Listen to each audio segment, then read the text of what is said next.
Inniu Máirt na hInide freisin. So lá na Pancóga Inniu Máirt na hInide. Agus bemid ag fécant na idas instructions chun na Pancóga a dhéanamh. Agus seo iad na rudaí atá uamh.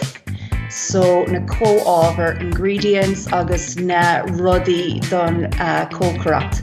So an scálaí, plúrbáin, ivica, banya, anlan h-oideas,